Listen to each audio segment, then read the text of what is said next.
Go the same, spell your first and last name and your title. Coy Cheshire, C-O-Y-E, last name Cheshire, C-H-E-S-H-I-R-E, like the cat. Assistant Professor, School of Information, UC Berkeley. Okay, so okay, if you just say your name and assistant professor, that'd be great, all in one sentence. Looking at Jocelyn. Coy Cheshire, Assistant Professor. With the school at the end of it. Coy Cheshire, Assistant Professor, UC Berkeley. School of Information, you want that? Yeah, okay, let's Yeah, do do it it again. My name is, or my name is Troy Gesher, I'm a professor. My name is Coy Cheshire, Assistant Professor at the UC Berkeley School of Information. Perfect. Thank you. Okay, so do you have an elevator pitch for how you describe the iSchool to people who have never heard of it before? I don't have, we all have a version of the elevator pitch. Okay. I don't have the best elevator pitch. Well, give it your best shot. Tell us what the School of Information is.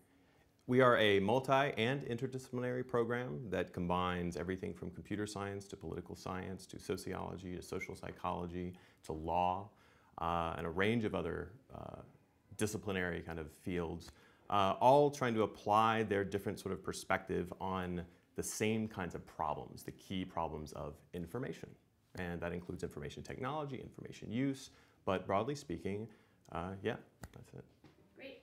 Tell us a little bit more about what you teach. Tell us again what you teach and then describe it. I teach quantitative methods, which is a set of methods for how people can do things like surveys and experimental research to really apply scientific methodology to the understanding of information problems. So this is, I try to keep in mind the fact that we have a diverse group of students who come to the program. So a lot of people don't have strong statistical backgrounds, some people do. So it tries to appeal to lots of those different kinds of folks and allow them to use these methods so that they can really apply them to those problems. I also teach computer-mediated communication, which is a very broad course because we're covering all different kinds of communication technologies and how people use them, especially online today. Do you think, is there like an ideal candidate for the iSchool? Like who would be your ideal student to teach? My ideal student would be somebody who has an enormous number of questions and isn't satisfied with any particular disciplinary approach. My ideal student is somebody who does not come from any, I'm trying to think of a way to say that doesn't just sort of fumble over my words. My ideal student is somebody who doesn't really appeal to, or I can't think of how I can say this. Now I'm just trying to think of a way to say it in a way that isn't so wordy. Okay. My ideal student would be somebody who doesn't have an affinity for any particular discipline, but has really interesting questions about information and wants to find out more, wants to learn and cross boundaries between the different disciplines to try to answer those questions. So maybe there's somebody with a computer science background, or maybe there's somebody who was more to the humanities or the social sciences. Maybe they were drawn to philosophy.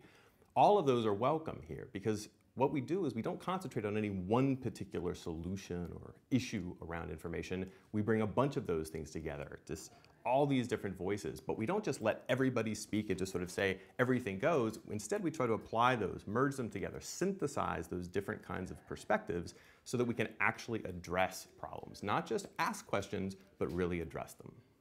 Perfect.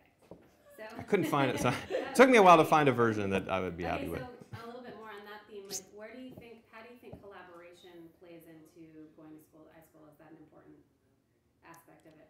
Collaboration is essential to the iSchool experience. Our students must work together, both with faculty and with each other. I mean, our program is very much designed to have students working together from the very beginning, collaborating in teams, working in classroom activities together. But this really culminates in the final project in their second year, where students are working together, sometimes in groups of 3, 4 students, on a big project that addresses a central issue that's of great importance to them. And many of these go on to be projects that extend far beyond what they do here at the iSchool. Without collaboration, that would not be possible. That was actually going to be my next question. Tell me, can you think of an example of a real-life application of a project that started at the iSchool and then went on to become something in real life kind of thing? Yes. Sorry, I was trying to think of which project would make a good... So one of the projects that I worked with, or no, I don't want to mention myself. So one example project that is especially interesting was one called iNaturalist, which was a project that started here at the iSchool with a group of students who really wanted to create a web presence for people who were naturalists, who were people who wanted to, go out and catalog different kinds of creatures and be able to talk about them and share this information and to make this a community kind of thing, a public good where lots of people could benefit from it.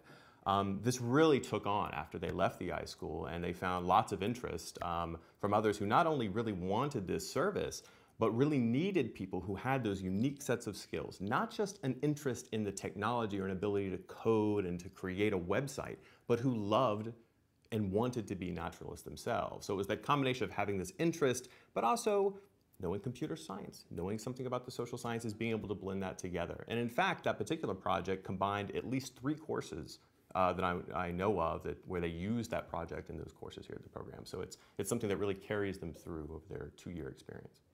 Amazing, that's awesome. I think I heard about that one. Yeah, I think, was that Nate? Agron? Yeah, Nate Nate and there's a group, Klein, I can't think of her first name. Jess. Jess, yes. Yeah. Talk a little bit about, outside of the amazing program, what is the experience like for students to be at Berkeley and in Berkeley, the environment?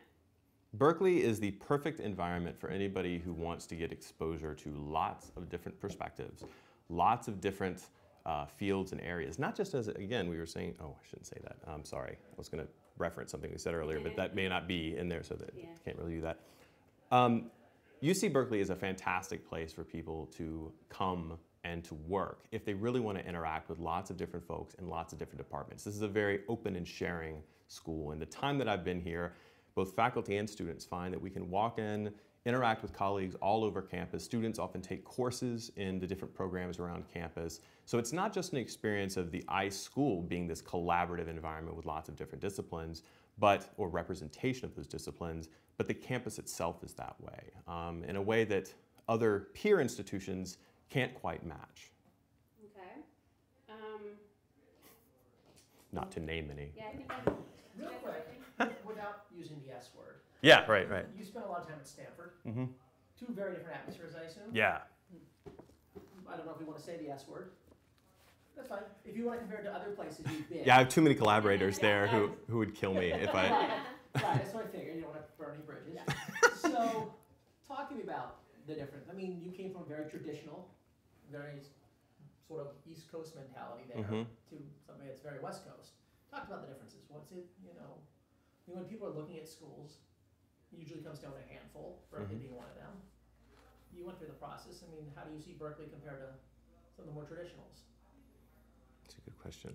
I'm trying to think of what I want to say that I'd want to say. I have lots of opinions.